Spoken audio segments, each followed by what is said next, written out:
entre sus experimentos que realizó, las pruebas que realizó, pues encontró esta relación, ¿no? Que el caudal es igual al coeficiente, en este caso una constante K todavía, ¿no? Multiplicado por el gradiente hidráulico de este sistema y multiplicado por la sección transversal por donde circula el agua. Entonces era una ecuación bastante simple. Yo les había dicho, pues a ver, hay que tenerlo presente esta ecuación, la ecuación de caudal ahora, porque esto nos va a servir para determinar cuál es la cantidad de agua que circula por un determinado suelo, ¿no? Entonces, este va a ser una ley importante que debemos encontrar, o más bien tenerlo presente en todo momento. ¿Qué más decíamos al respecto? Pues habíamos visto un poquito de lo que representaba la validez de la ley de Darcy, ya, y la validez de Darcy, pues decía que si el flujo es del tipo laminar, pues encontrábamos una nueva relación entre la velocidad de descarga, o la velocidad, en este caso esta es la velocidad de descarga, va a ser igual, decíamos, a esa misma constante K que multiplica al gradiente hidráulico, ¿no? Entonces yo decía, pues recuerden también esta ecuación, ¿no? Esta ecuación que va a ser bastante útil en todo momento, ¿no? Y la ecuación de Darcy, decíamos, finalmente, pues tiene validez en solamente esta zona. No tiene validez en esta zona, mucho menos en esta otra zona de acá. Por tanto, nos quedamos con esta conclusión, ¿no? Hasta ahí habíamos revisado. Seguidamente, pues ahora, pues tal vez es oportuno también definir, aparte de lo que es la velocidad de descarga, pues lo que es la velocidad de flujo. O sea, con qué velocidad se mueve el agua o pasa por un determinado punto, ¿no? Entonces dice acá claramente, por el tipo de flujo que se tiene en los suelos, ¿ya? Es muy difícil determinar la velocidad de flujo de agua, por lo cual es conveniente idealizar a un flujo lineal a la cual le denominamos, dice, velocidad de flujo. Y la denotamos como B sub S. Bueno, aquí no está como sub S, pero debería decir, por ejemplo, como B sub S. Pero solo para no confundir con el volumen o algo de aquello. Alguien va a pensar después que es el volumen de los sólidos, entonces prefiero utilizar una B de este tipo, ya que representa a la velocidad de flujo. Ya hay que tener un poquito de cuidado con esto, simplemente, ¿ya? En ese sentido, pues, bueno, vamos a suponer entonces lo siguiente. Si nosotros tuviéramos una vista, dice, microscópica, pues vamos a saber que la trayectoria de una molécula de agua, por ejemplo, que va a partir del punto A, va a seguir esta trayectoria, ¿no? Hasta llegar al punto B. Sin embargo, cuando hablamos de idealizar esa trayectoria, pues tal vez a una vista macroscópica, ¿ya? Una vista mucho más grande, pues vamos a indicar que del punto A al punto B debería de ir en línea recta, ¿no? Esa es una idealización que nosotros realizamos. No es lo real, pero es algo que adoptamos, lo asumimos que va a ocurrir. Ya, entonces, bajo este criterio, entonces veamos un poco sobre esta velocidad de flujo, ¿no? Para aquello vamos a suponer que tenemos un tubo, en este caso, o este aparato de laboratorio también, ¿ya? Que también puede ser un permeámetro que está configurado de esta manera, ¿ya? Y al lado izquierdo se la coloca una carga de agua, por ejemplo, hasta este nivel, ¿ya? Y eso va a generar que el agua se mueva en esta dirección, ¿no? Si nosotros controláramos, digamos, ¿Cuál es la velocidad con que circula, por ejemplo, de este punto a este punto, o de este punto a este punto? ¿Ya? Obviamente sería una velocidad diferente, ¿no? Aquí no tiene ninguna resistencia o algo que ofrezca alguna resistencia al movimiento del agua, no está libre, completamente libre en esta zona. Pero una vez que llega al suelo, y esta es la representación del suelo, pues bueno, sabemos que la trayectoria va a ser diferente, pero si realizamos una idealización como la que hemos visto en la figura anterior, pues vamos a hablar de una velocidad de flujo B sub S. Una vez que pasa a través del suelo, pues otra vez en este caso este equipo queda suelto, ¿no? Otra vez libre, más bien no suelto, sino libre, y otra vez estaríamos hablando de una velocidad también a espacio libre. La velocidad, por tanto, nosotros denominamos velocidad de flujo básicamente al movimiento del agua que ocurre en el suelo. ¿Ya? Si ahora nosotros quisiéramos ponerle en realidad algunas ecuaciones y hacer un análisis en ambas zonas, por ejemplo, pues podríamos recordar los conceptos de continuidad fácilmente, y por continuidad sabemos que el caudal que va a circular en esta zona, por ejemplo, ¿verdad?, debería ser igual al caudal que va a circular por el suelo. ¿Sí o no? Eso nos dice el principio de continuidad, los conceptos de la hidráulica. Entonces, bueno, si eso ocurre, bueno, entonces hacemos esa igualdad y podríamos ahora, ¿qué deberíamos de aplicar ahora? Bueno, yo estoy hablando de caudales, entonces debería de aplicar tal vez la ley de Darcy para determinar estos caudales, ¿no? ¿Sí o no? ¿Dónde aplico Darcy? Aquí aplico Darcy, en el suelo. Pero bueno, vamos a hacer simplemente de momento ahora el análisis, suponiendo que hacemos un corte, por ejemplo, en esta zona. Voy a suponer que hacemos un corte acá. ¿Ya? Ahí hacemos un corte y la denominemos, no sé, solamente para tener una referencia, vamos a decir aquí se encuentra A', ¿ya? Y también veamos qué pasa si yo realizo otro corte por acá. La denominemos B', ¿ya? Una sección B'. Por tanto, voy a suponer, por ejemplo, que este es mi corte A', y aquí está B'. Ahí. Cambia el escenario, cambia la forma, ¿no?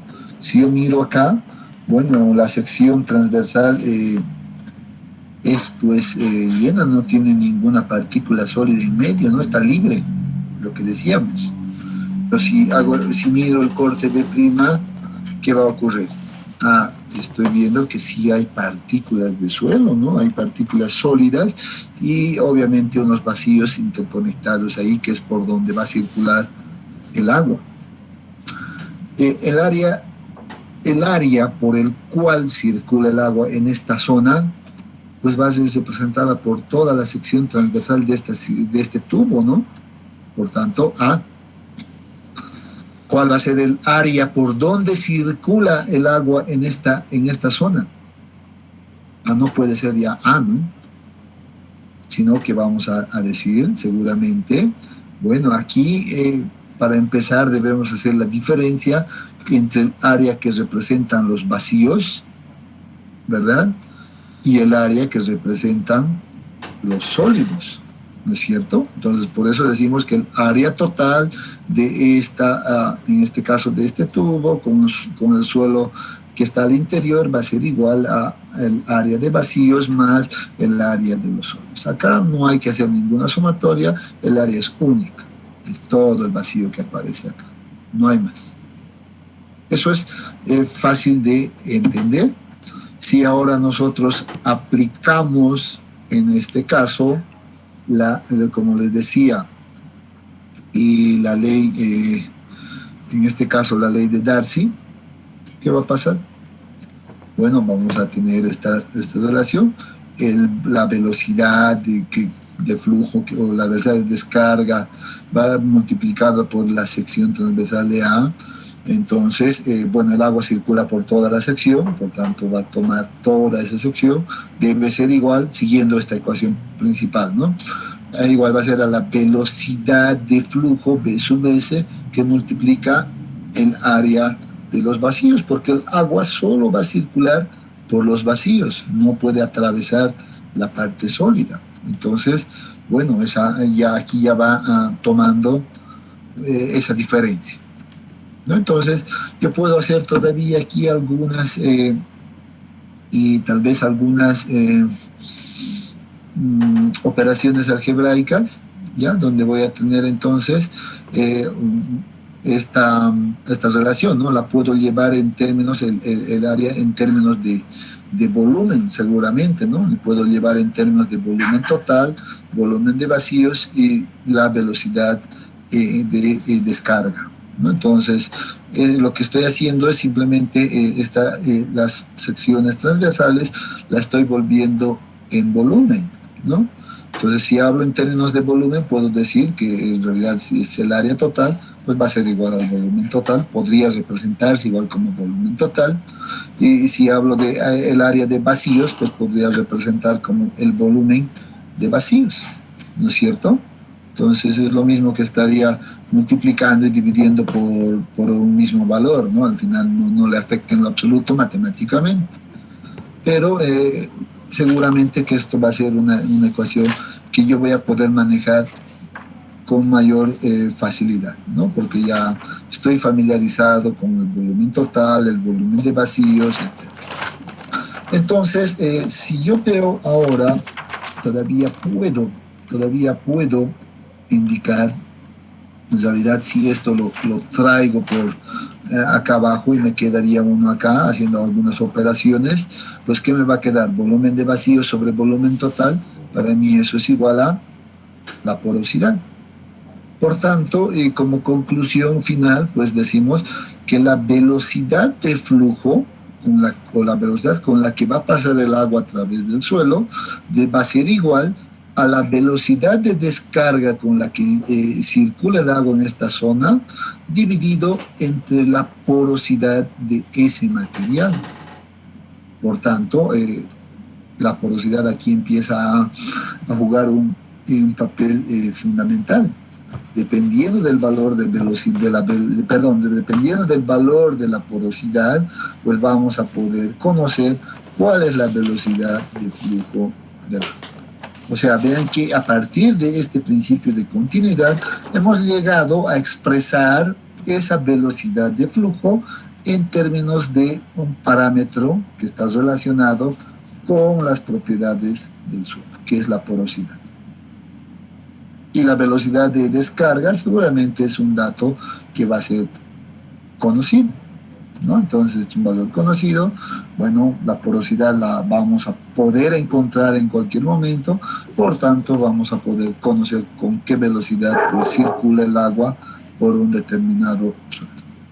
Entonces nuevamente, la velocidad de flujo está en función a la estructura de ese material.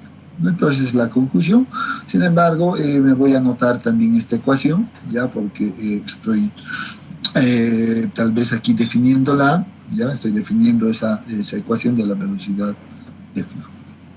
Ya, entonces a partir de esto, yo puedo entonces ya entender que el agua va a tener cierta complicación, ya cierta complicación al pasar de este punto, por ejemplo, a este punto.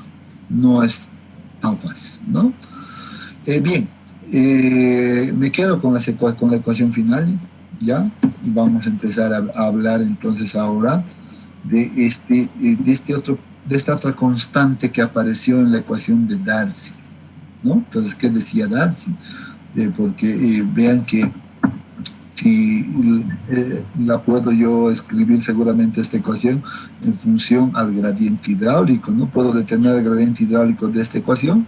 Seguro que sí, ¿no? Entonces puedo agarrar esto, conozco la pérdida de carga, muy bien, entonces va a ser pérdida de carga dividido entre la longitud donde se produce esa pérdida, y esa longitud seguramente será L. Por tanto, sí puedo encontrar el gradiente hidráulico en cualquier sistema, ¿no? Pero sé que la velocidad, en este caso, sé que la ley de Darcy tiene esta validez, ¿no? Es igual a esta constante K por el gradiente hidráulico. Entonces, nuevamente sigue apareciendo acá esta constante. Por tanto, ahora toca pues hablar de esa constante K que recibe el nombre de conductividad hidráulico. ¿Ya? Ese es el nombre que tiene esa constante K, o esa constante que aparece en la ley de Darcy, ¿no? ¿Cuál es la ley de Darcy? Nuevamente, no me voy a cansar, hay que memorizarla. La ley de Darcy, ¿qué dice? Constante K por el gradiente hidráulico por la sección transversal. De memoria. Este valor, esta constante que aparece, entonces había sido esta. Y recibe el nombre de conductividad hidráulica. Alguna bibliografía lo llama coeficiente de permeabilidad. También lo llaman así, ¿ya? Entonces, bueno, pero hay que conocerlo a esta constante, ¿ya? Pero lo que más hay que conocer de esta constante es lo que significa, qué hace este parámetro. Y aquí está aquí está descrito lo que hace este parámetro.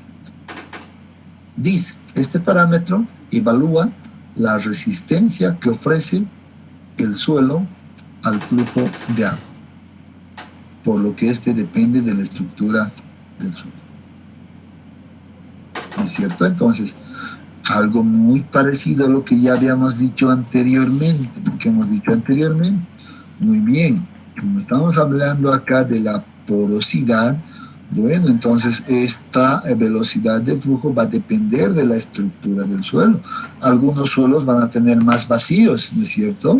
Algunos suelos van a tener menos vacíos, ¿no? Entonces, todo el tiempo la porosidad va a ser una variable y depende de la estructura entonces. Bueno, el coeficiente de permeabilidad entonces también depende de esa estructura, de cuánto vacío tengo o cuánto es ese volumen de vacíos que va a permitir que el agua circule. Por eso dice, también depende de la estructura del suelo. Pero lo que yo debo entender conceptualmente es esto que dice acá, ¿no? Evalúa la resistencia que ofrece el suelo al flujo de agua. Me quedo con ese concepto. Ese concepto es importante para mí. Yo debo ahora imaginar esa constante K, entonces tiene esa función de evaluar la resistencia que ofrece el suelo al flujo de agua. Algunos suelos entonces ofrecen más resistencia, o sea, no permiten el paso fácil del agua, y otros suelos seguramente pues permiten fácilmente que el agua circule por ese material, ¿no? Entonces, este parámetro, esta conductividad hidráulica, es la que controla eso.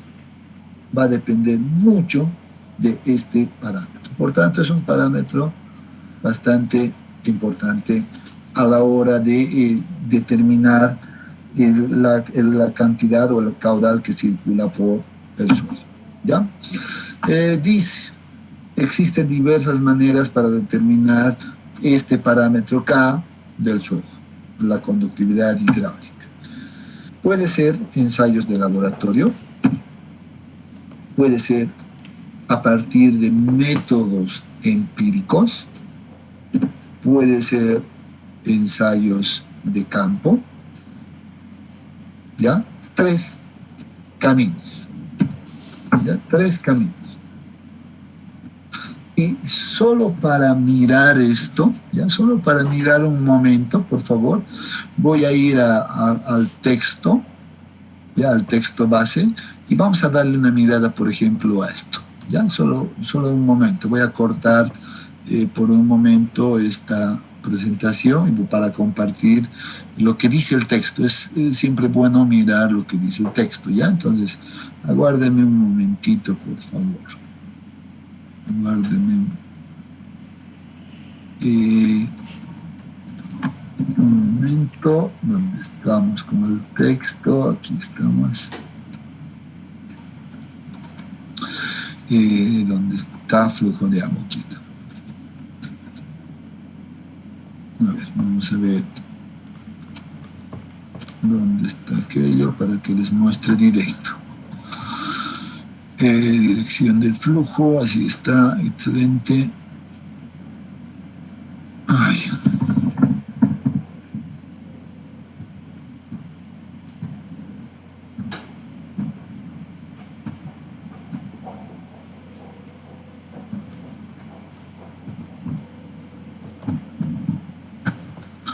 Desde aquí voy a compartirles ya. A ver, un momentito.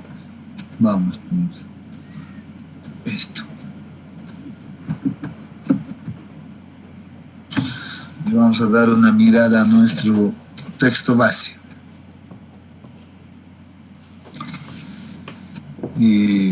Ya pueden ver el PDF, ¿verdad?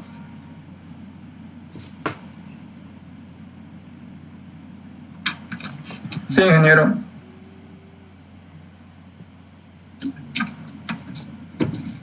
Gracias. Bien, bueno, esto era lo que habíamos visto anteriormente, ¿verdad? Hablando de en este caso, la velocidad de flujo, ¿verdad? Son las mismas imágenes que habíamos visto, la continuidad, las ecuaciones que habíamos deducido. Por cierto, creo que aquí está un poquito más ampliado, digamos, esa demostración realizada, pero al final nos quedamos con esto, ¿no? Esta ecuación. Y luego, pues, hablamos de lo que es la conductividad hidráulica, lo que dice su concepto, ¿verdad? Aquí está el concepto que habíamos dicho, como indica, pues depende de la estructura, del tamaño de partículas, la gradación del suelo, el índice vacío del suelo, la textura, rugosidad, temperatura, viscosidad, etc. Estas son todas las variables que pueden afectar a este parámetro, ¿no? Tenemos unas tablas interesantes acá en el texto. ¿Tienes?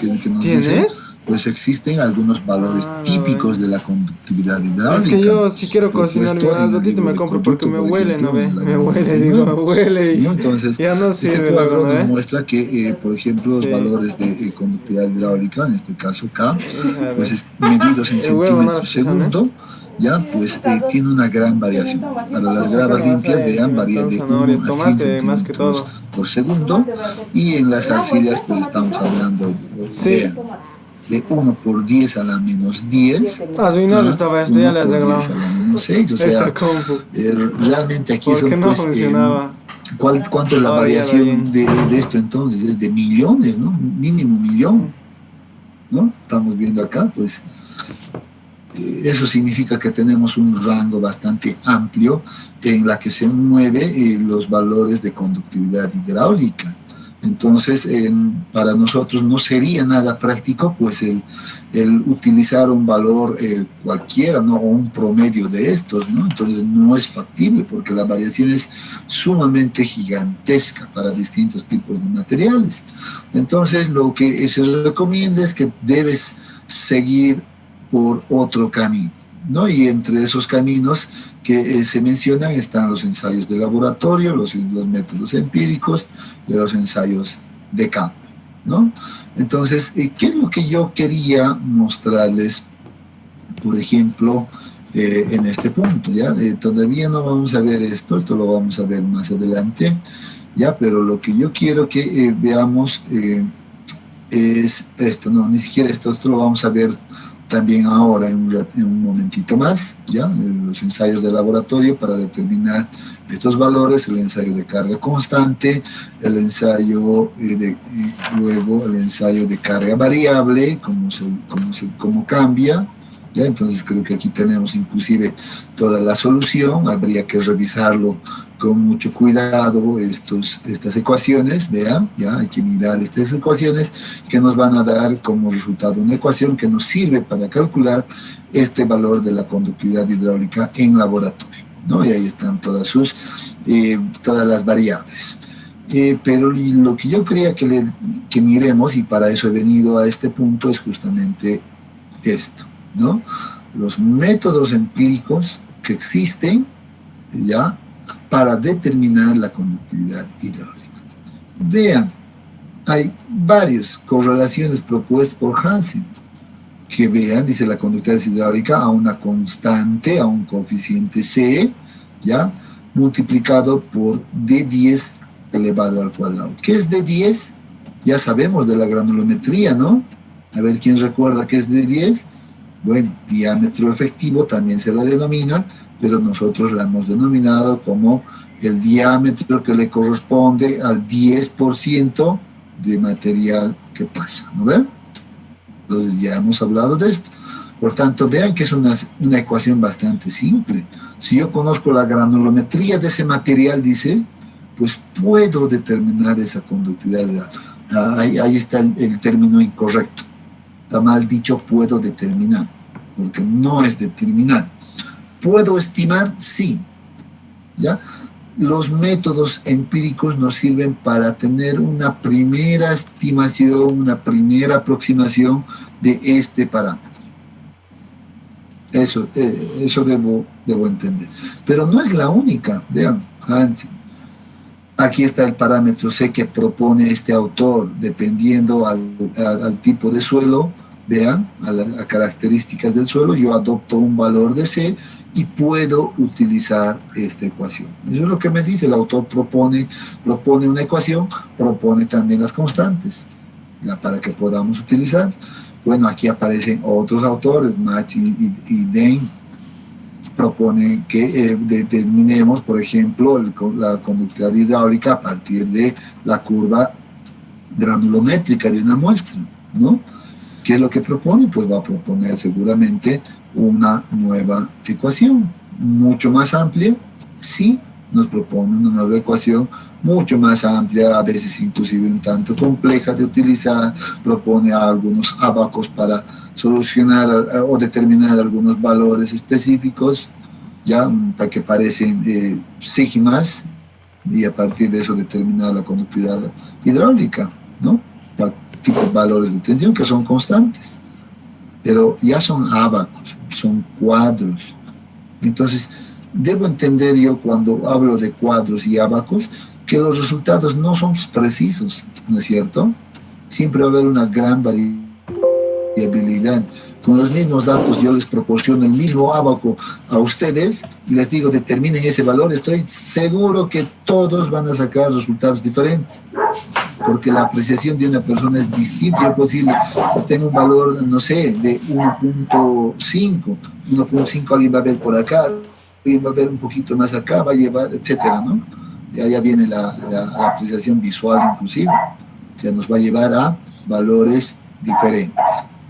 Y así aparecen correlaciones por Shepard, etcétera, ¿no? Aquí aparece otro coeficiente en función al D50, ¿no? El diámetro que le corresponde al 50% de que pasa de material, etcétera. ¿Qué es J? Es un valor exponencial. Entonces, ¿de dónde saco estos valores? Pues para eso nos proporcionan algunos ábacos, ¿verdad?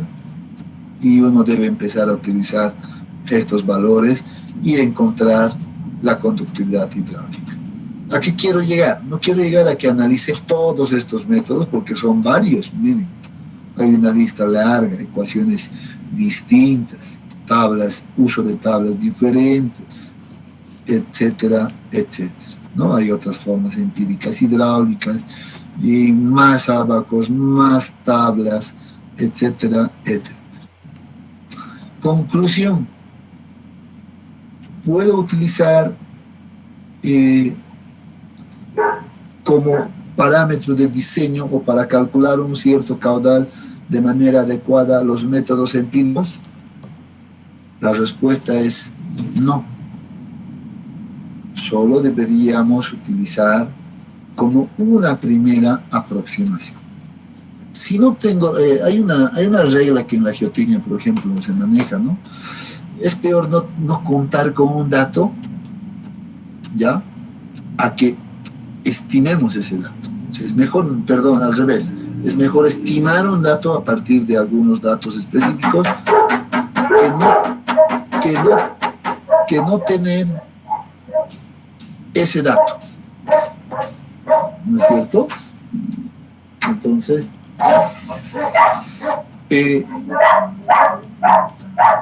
hay que tener un poco de, también un poco de criterio al respecto. Entonces, si no tengo datos, no puedo realizar ensayos, no puedo realizar muchas cosas, sí puedo utilizar estas ecuaciones empíricas. Ya puedo utilizarlas.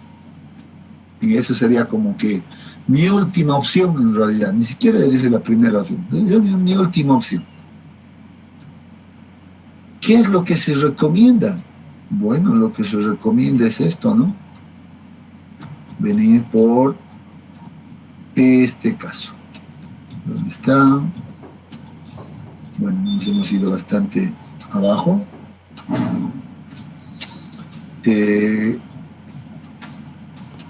Recomienda venir a esto. Ensayos en laboratorio para determinar la conductividad hidráulica. ¿Ya? Entonces, se recomienda hacer ensayos de laboratorio. Es lo más recomendable. ¿Qué es lo que se hace en el laboratorio? Pues lo que se hace en el laboratorio es utilizar los permeámetros que hemos descrito anteriormente. Colocamos el suelo ahí, ponemos los puntos de control. Vean, aquí tenemos 2, 4, por ejemplo, que me está mostrando este modelo. Y pues hacer circular el agua en una dirección, o sea, flujo en una dirección. Medimos las diferencias de alturas, etcétera. Aquí está el reservorio, es la misma fotografía que les había mostrado al inicio de este capítulo, ¿verdad? Este es un esquema, pero con esa idea, ¿no? Y medimos cuánto de caudal sale por acá y a partir de eso podemos nosotros encontrar cuál es la ecuación que va a regir o cómo determino la conductividad hidráulica. Y vean que acá esta es la ecuación final, una ecuación bastante simple. ¿Ya? Lo veremos un poquito más un poquito más de detalle, tal vez, en término, ya para ampliar algunas cosas más en este punto. ¿Ya? Bueno, voy a retornar entonces en este momento a la presentación que estábamos viendo. Ya, y voy a dejar de presentar el texto. Pero yo siempre recomiendo, probablemente nosotros no vamos a describir como dice acá, aquí hay una descripción bastante interesante, ¿no? Entonces uno debería de venir al texto y darle una leída, ¿no? Debería de venir y hacer una lectura de todo este contenido que estamos viendo acá, ¿no? Debería de hacer una revisión, debe realizar, como llega acá, por ejemplo, etcétera, etcétera, ¿no? Voy a ahora sí dejar de presentar esto de momento y nos vamos a ir a compartir nuevamente la presentación que vimos. A ver. Ahora sí. Bueno, ya pueden ver la presentación, ¿verdad?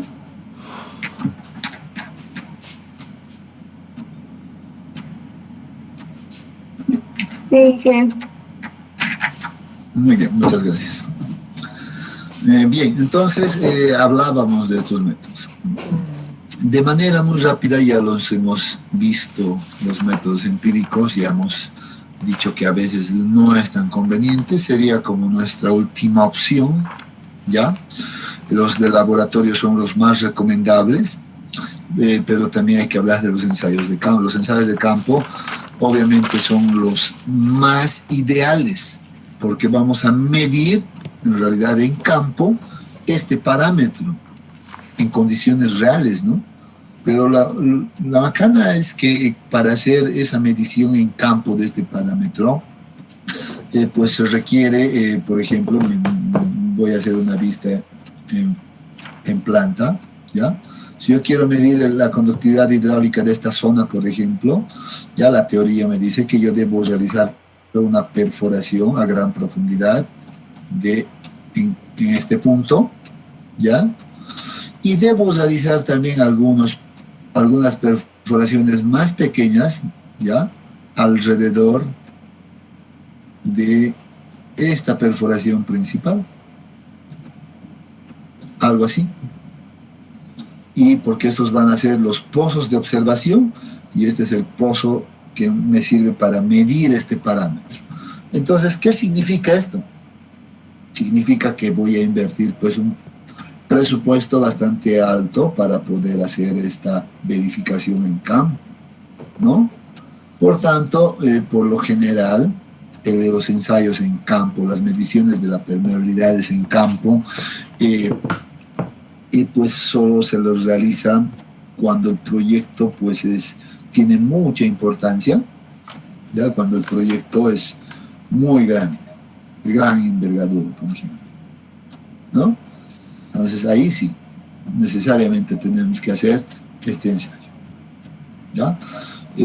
Pero para fines prácticos en realidad y también para la mayoría de los proyectos que nosotros realizamos o participamos, pues los ensayos de laboratorio resultan ser más que suficientes, que nos proporcionan valores muy próximos seguramente a los reales, o por lo menos dentro del rango de lo aceptable, ¿ya? Entonces, entonces por eso nosotros le vamos a dar cierto énfasis a estos ensayos de laboratorio. Por tanto, aquí aparecen nuevos ensayos de laboratorio. Ya debemos hablar entonces nuevamente de ensayos de laboratorio. Entonces debo también yo pasarles o compartirles los manuales de laboratorio que corresponden a este grupo. ¿Cuáles son esos laboratorios? Pues existen, dice, básicamente dos ensayos en laboratorio, denominados el ensayo de permeabilidad, así se le llama, de carga constante o prueba de carga constante. ¿Ya? Ese es el nombre de uno de los laboratorios, y el segundo es el ensayo de permeabilidad de carga variable. Y entonces son los dos ensayos de laboratorio que existen. Aunque actualmente, simplemente esto como comentario, les digo, actualmente, pues ya hay un tercer método, en realidad, que sería el ensayo de permeabilidad realizada en una celda triaxial. Eso significa que en este caso ya no se utilizan simplemente cargas, sino presiones altas, ¿ya? Entonces, pero poco se habla de aquello, ¿no? Lo más conocido son estas dos de acá, prueba de carga constante y carga variable. La tabla que les había mostrado anteriormente, ¿no? La variabilidad que tienen en realidad los valores de conductividad hidráulica. Esto lo hemos mirado también en el texto, ¿no? ¿No es cierto? Entonces, bueno, ya no vale la pena hablar de esto porque hemos visto la gran diferencia que existe, o el gran rango que existe, más bien, el tamaño de rango tan amplio que existe entre uno y otro suelo. Entonces, muy bien, vamos a dejarlo eso por ahí y nos vamos a venir a hablar ya. Esto ni siquiera lo voy a hablar tampoco a detalle, no creo que sea muy importante, sino que más bien deberían de ustedes revisar los manuales que les voy a compartir que corresponden a estos ensayos, ¿ya? Pero sin embargo, a modo simplemente de tal vez orientativo, de manera práctica, vamos a indicar en qué consiste este ensayo de permeabilidad de carga constante. Primero debemos saber, ya debemos conocer, que este ensayo es aplicable a suelos de grano grueso. ¿Cuáles son los suelos de grano grueso? Ya lo sabemos: gravas, y arenas. Entonces, cuando estamos trabajando con gravas y arenas, debemos pensar rápidamente en que vamos a pedir un ensayo de laboratorio de carga constante, ¿ya?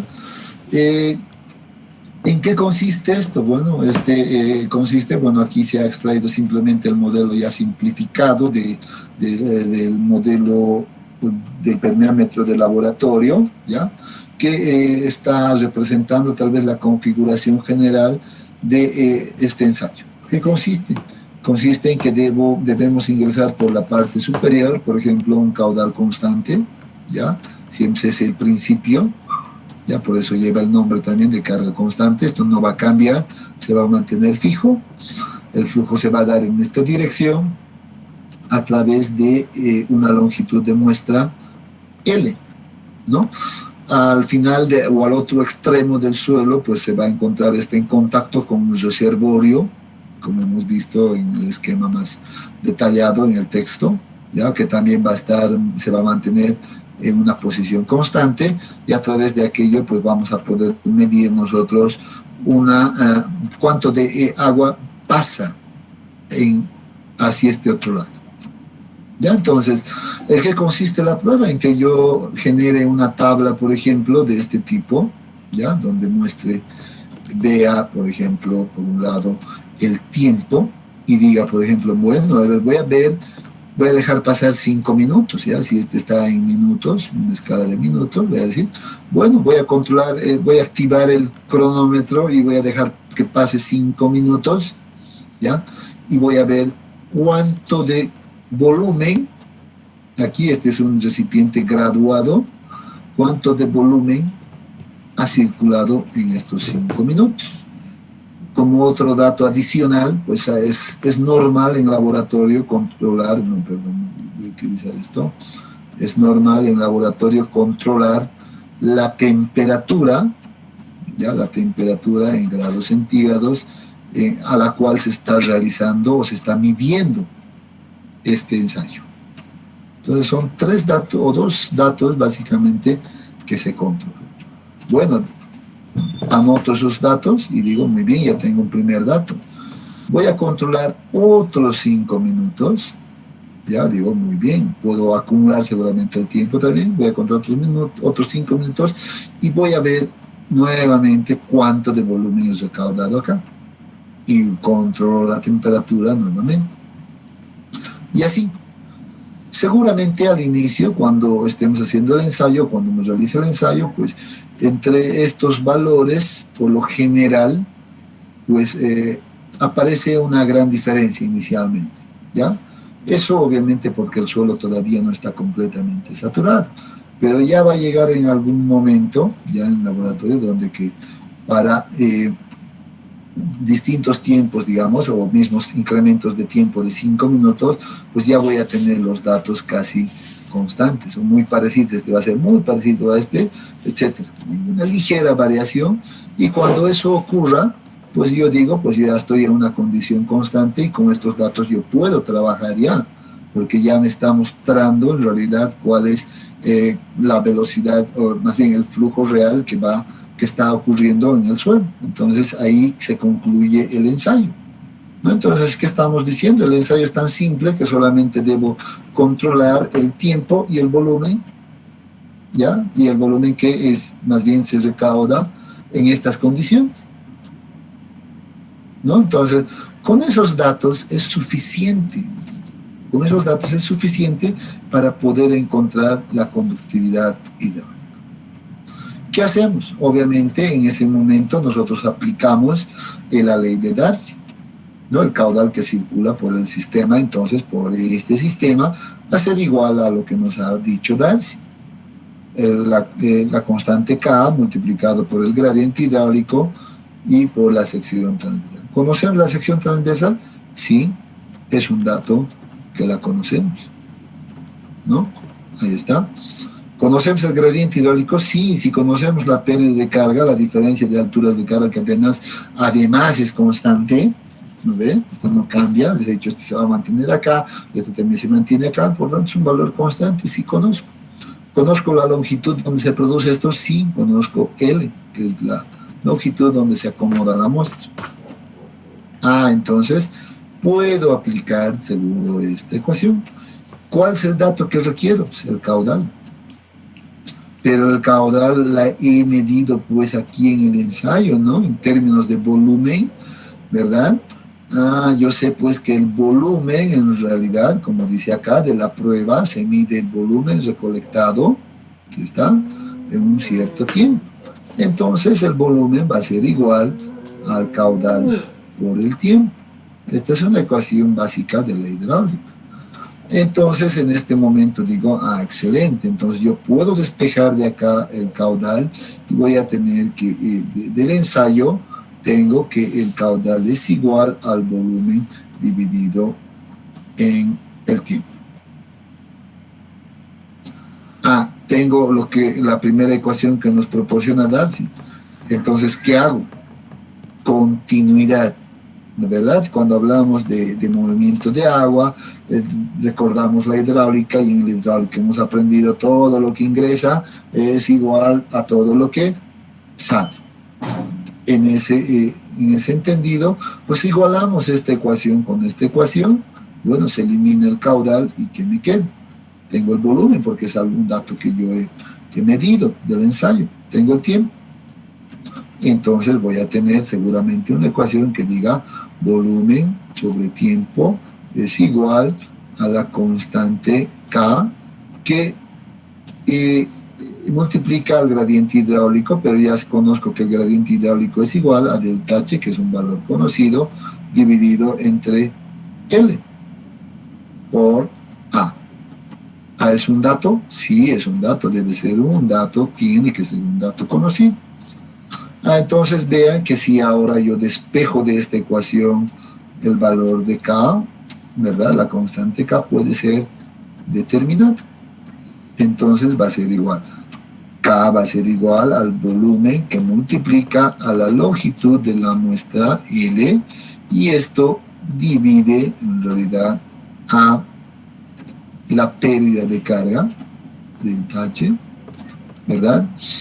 Que multiplica a la sección transversal y el tiempo. Entonces, pues, con esta simple ecuación yo ya he encontrado, ¿verdad?, mi valor de la constante K en laboratorio, medido en laboratorio. Y este valor ya va a ser pues mi valor de diseño que voy a llevar yo a mi obra, ¿no? Con este valor ya voy a poder trabajar, voy a poder estimar cuáles son los caudales que van a circular por debajo de una estructura o por un determinado lugar. Para eso me sirve. Entonces, esta es la propiedad más importante en realidad en el flujo de agua, la conductividad hidráulica, el cómo encontrar. Y vean que el laboratorio, el procedimiento del laboratorio resulta ser bastante fácil para el ensayo de carga completa. O sea, bastante fácil cuando estamos hablando de graves y arenas. Así lo voy a decir, ¿no? Entonces, bien, ustedes deberían de ahora un poquito reforzar esta teoría que acabamos de ver, ya entrar al texto y darle una lectura adicional, y seguramente van a entender pues a cabalidad todo este proceso. ¿Qué pasa con el otro ensayo denominado ensayo de carga variable? Bueno, el ensayo de carga variable dice, lo que debemos saber es que se aplica a suelos de grano fino, ¿ya? Entonces, esos son los limos y las arcillas. Entonces, cuando yo necesito conocer la conductividad hidráulica para un limo o una arcilla, pues debo pedir al laboratorio entonces que me haga un ensayo de carga variable, ¿no? Y le llevo mi muestra, le digo, aquí está, esta es mi muestra, quiero para que me lo hagan el ensayo de carga variable, porque necesito conocer esta conductividad hidráulica para que... Ya eso es un dato que debo usar.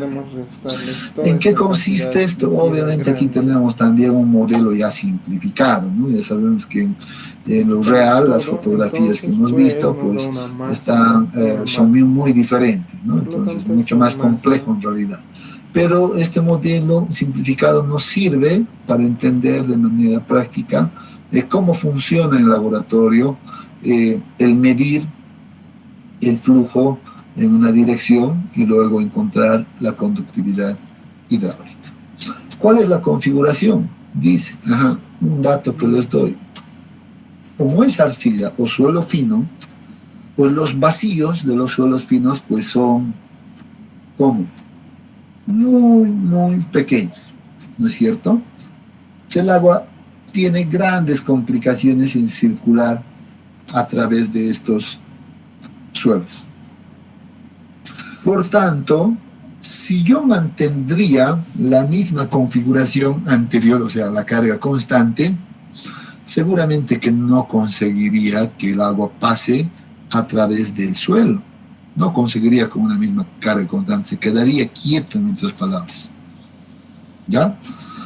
Entonces, en ese sentido, pues se realiza una modificación en laboratorio, modificación al equipo de, en este caso, al equipo de conductividad o de permeabilidad o al permeámetro de laboratorio, de la siguiente manera. Se hace circular el agua a través, en realidad, de un tubo que es mucho más delgado, ¿ya? Y esa es una de las características, ¿ya? En la cual yo puedo controlar, ¿ya? O yo puedo medir más bien la variación de altura de carga. ¿Eso qué significa? Que aquí ya no voy a tener un único nivel, sino que puedo colocar una altura de carga bastante grande que representa eso representaría una gran fuerza que le da al agua para que pueda ingresar con toda esa fuerza hacia el suelo, ¿verdad? Esa es la idea. Entonces, por lo general esto es una carga bastante alta, ¿no? Es el nivel del agua al empezar el ensayo, por eso dice aquí, definimos ese nivel de carga alto, ¿ya? Y vemos que esta bureta, en realidad este tubo es una bureta que está en contacto con el permeámetro en la parte superior, ¿ya? Por donde luego se coloca el suelo, ¿no? Y obviamente la idea es de que hagamos pasar esta agua a través de este suelo hasta el otro extremo, ¿no? Aquí por eso tenemos unos drenajes que van a permitir el paso del agua, ¿no? Y el paso del agua va a estar relacionado con este nivel de agua acá, de este otro reservorio inferior. Y bueno, si el agua va a pasar por aquí, ¿qué va a ocurrir? Bueno, si cualquier cantidad de agua que viene, pues va a rebalsar por el reservorio y nuevamente vamos a medir en realidad en este extremo el volumen de agua recolectado nuevamente en un determinado tiempo. Misma idea, ya es la misma idea que habíamos indicado en el anterior ensayo. El punto ahora es, ya aquí ahora sí cambia, que el tiempo en realidad no va a ser una constante, ¿no? Sino más bien lo que nosotros hacemos es lo siguiente en laboratorio. Iniciamos con un nivel de carga acá, activamos el cronómetro, ya activamos el cronómetro y luego medimos el tiempo, entonces este va a ser ya un dato, el tiempo que tarda en llegar este nivel de agua hasta este otro nivel de acá inferior, que es el nivel del agua al final del ensayo, al final de la medición, ¿no? Entonces, esto viene de esta manera, va a avanzar. Entonces, nosotros medimos ese tiempo, ¿ya? Que tarda desde acá hasta este punto. ¿Qué tengo controlado acá? El caudal, ¿no es cierto? Puedo conocer cuál es el caudal que había pues en este nivel y en este otro nivel. ¿Por qué? Porque conozco cuál es la sección transversal de este pequeño tubo, ¿verdad? ¿Voy a poder conocer esta distancia? Sí, voy a poder conocer esa distancia. Por tanto, voy a saber cuánto de agua pues ha pasado o ha entrado en el suelo, ¿no? Y si ha entrado en el suelo, por continuidad nuevamente sabemos que todo lo que ingresa pues debe ser igual a todo lo que sale. Entonces, ese es el principio. Pero como estamos hablando en este caso, de que estos tiempos pueden ser bastante pequeños o bastante grandes, entonces en la práctica lo que se hace es hablar en términos de diferencial. Por tanto, aquí podemos definir nosotros un pequeño diferencial de altura, h, ¿verdad? Que va a recorrer, ¿en qué? En un diferencial de tiempo. Ya hemos dicho, el tiempo es una variable, no puedo decir ahora 5 minutos y cuánto circula, no puedo hacer aquello. Entonces lo que sí puedo hablar es en términos de diferenciales. Y es por eso que digo lo siguiente. Bueno, yo sé que en el suelo, acá, la ley de Darcy es válida. Por tanto, repito la ecuación. Pero, ¿la ley de Darcy será válida acá? No. El agua va a circular de distinta manera en esta sección de tubo abierto, ya hemos visto anteriormente. Por tanto, vamos a decir que el caudal que circula por esta zona es igual a menos, bueno, aquí se incorpora el menos simplemente, ya por la dirección del flujo, porque el flujo está viniendo en esta dirección, por eso se incorpora ese signo negativo acá, que en realidad no le va a afectar en lo absoluto a la ecuación final, ¿ya? A menos, dice la sección transversal, que es A del tubo, ¿ya? Que multiplica al diferencial de H de altura, ahí está, respecto al diferencial del tiempo. Ese va a ser el caudal que circula entonces en esta zona. Y nuevamente acá, ahora sí puedo aplicar nuevamente y decir por continuidad, ¿no ven? Lo que hemos dicho. Por continuidad, yo voy a decir que esta ecuación debe ser igual a esta ecuación. Y de esa manera voy a tener seguramente lo siguiente. Voy a tener como que menos A por el diferencial de H dividido entre el diferencial de tiempo. Y esto es igual a la constante K, que es lo que estoy buscando, multiplicado por el gradiente hidráulico. ¿Cuál es el gradiente hidráulico? Ah, muy bien, no puedo hablar en términos de esto, estoy hablando en términos de diferencial. Por tanto, ¿qué va a ser ahí? El gradiente hidráulico, pues simplemente va a ser una distancia h cualquiera, la puedo poner como h, dividido entre donde ocurre esa pérdida de carga. ¿Dónde ocurre esa pérdida de carga?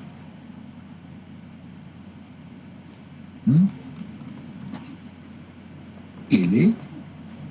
Siempre vamos a medir aquello que multiplica, en este caso, ahora a el área.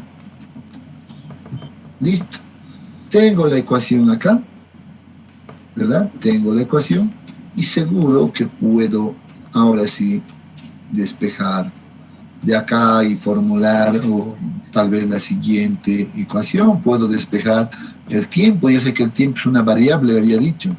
Entonces, diferencial del tiempo va a ser igual a ¿qué? Si esto lo llevo acá, todo esto debería de venir a dividir, ¿verdad? Entonces, ¿qué voy a tener?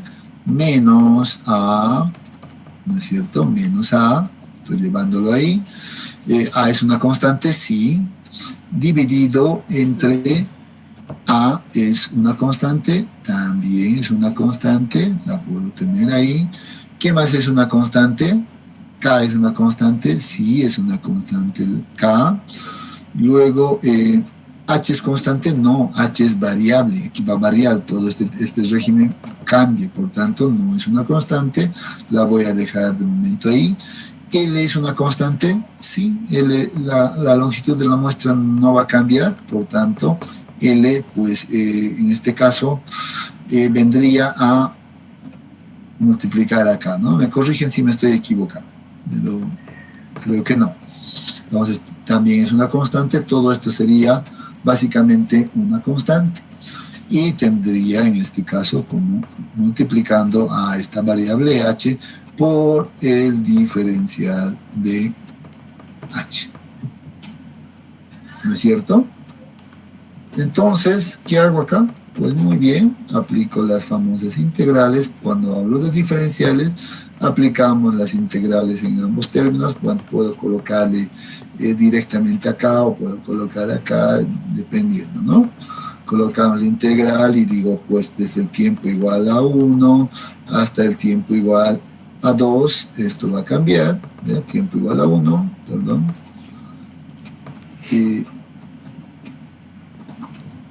¿Dónde estás? Tiempo igual a 1 hasta tiempo igual a 2. Y lo mismo, ¿no? Si estoy haciendo variar h, ¿qué va a hacer? Esto va a venir desde h1 hasta h2. ¿Dónde está h1? h1 es esto, el punto inicial. Por tanto, voy a reescribir ahí. Ese es el valor h1. h2 es el punto final. Aquí está h2. ¿No? Eso es lo que estoy haciendo. Va a ir desde h1, va a llegar hasta h2. ¿Qué es esto? Muy bien.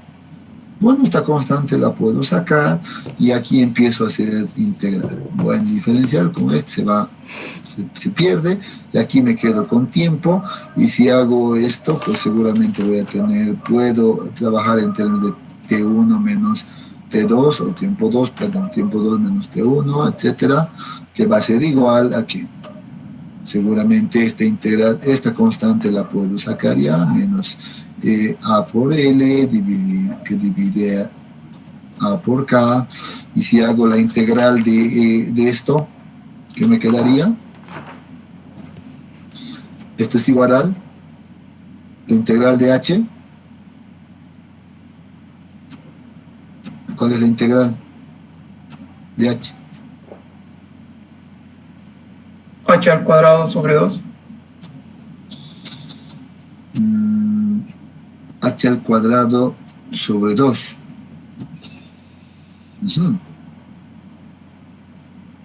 A ver, ¿qué dicen los demás?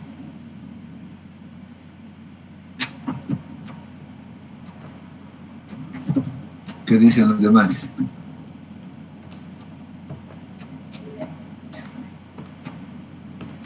¿Qué es igual?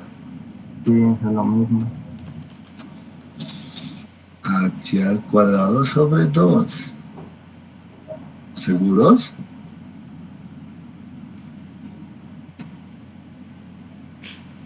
Ajá.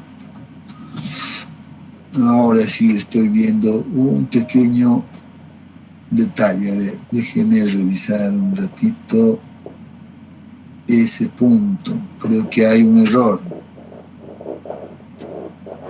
Sí, correcto, hay un error. Y nadie me ha dicho. ¿No? ¿Hay un error o no hay un error? Sí. Este h no puede quedarse ahí, pues este h viene a dividir a este otro lado. ¿No es cierto? Les he dicho, a ver, fíjense si me estoy equivocando. Nadie se ha fijado.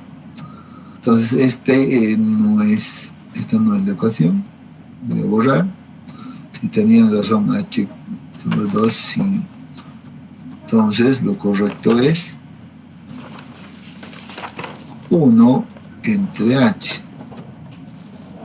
¿Ven el error? Bueno, aquí está diferencial de h. Tiene que venir a este lado a dividir. Por tanto, es 1 entre h. ¿No es cierto? ¿Sí o no? Yo me equivoqué y lo había dejado en h simplemente. ¿Estamos en lo correcto, sí o no? Sí, ingeniero. Ahora sí. Ahora sí hay que pensar en cuál es la solución de 1 sobre h, por ejemplo, ¿no? ¿Cuál es esa solución? Logaritmo natural. Sería el logaritmo natural de h entonces, ¿no? Logaritmo natural de h, pero medido desde h1 hasta h2, ¿no es cierto? Y no nos olvidemos del signo negativo, perdón, acá me estaba olvidando el signo negativo ahí. Y esto es igual, obviamente, pues esto no lo voy a describir, esto es igual a toda esta constante de acá, A por L dividido entre A por K. Entonces, vamos a introducir esto. Sería, si no introduzco este signo, pues sería H2 menos H1. Pero si introduzco signo negativo en ese paréntesis, ¿qué voy a tener? H1 sobre, perdón, H1 menos H2. ¿Están entendiendo lo que he hecho? No simplemente estoy haciendo algo de álgebra por acá, porque esto me resultaría ser H2 menos H1. Si le introduzco el signo negativo, pues simplemente va a cambiar como H1 menos H2. Entonces ya tengo solucionado el problema. ¿Y qué debo hacer? Simplemente, perdón, pero esto está en términos de logaritmo, perdón, logaritmo natural. Puedo aplicar una propiedad de logaritmos acá. Diferencia de logaritmos es igual a el logaritmo de H1 entre H2. Y ahora sí, ya tengo, creo que el problema resuelto. ¿Qué hago? Simplemente despejo la conductividad hidráulica de acá y tengo ya todos los datos. Conozco todos estos datos, y puedo encontrar la conductividad hidráulica para una condición de carga variable. Bueno, ya no tengo el espacio, ustedes pueden terminarlo de despejar seguramente la ecuación ahí, ¿no es cierto? ¿Sí o no? Sí, yo creo que no hay mayor inconveniente, ¿no? Esto va a pasar simplemente acá, este pasa acá, y tengo A por L por el logaritmo de H1 sobre H2 dividido entre la diferencia de los tipos. ¿Y listo? No, al final, si el T1 era igual a 0 acá, si aquí el tiempo era igual a 0, pues vamos a tener un único tiempo, ¿no? Básicamente el tiempo que ha pasado ahí, ¿no? Entonces el tiempo puede volverse simplemente también en solamente tiempo necesario, y debe ser un tiempo medio. Entonces con eso encontramos la ecuación, encontramos más bien el parámetro. ¿Ya? Entonces ustedes, yo les recomiendo que lean por un lado el manual que les voy a compartir, y por otro lado, si quieren, el texto. También hemos visto que también ahí está en desarrollo un poco más amplio. Revisen con mucho más calma estas ecuaciones. ¿Ya? ¿Qué tenemos por acá? Bueno, correcciones por temperatura. Yo les había dicho que en estos ensayos, bueno, aquí no lo dije, pero siempre es común controlar la temperatura a la cual se realiza dicho ensayo. ¿Ya? Entonces, bueno, con los cálculos nosotros medimos un coeficiente de permeabilidad, pero debemos realizar según normativa una corrección por temperatura. Por tanto, ¿qué nos dice la normativa? La normativa nos dice el valor de K debe ser expresado para una temperatura de 20 grados centígrados. Eso nos pide la normativa.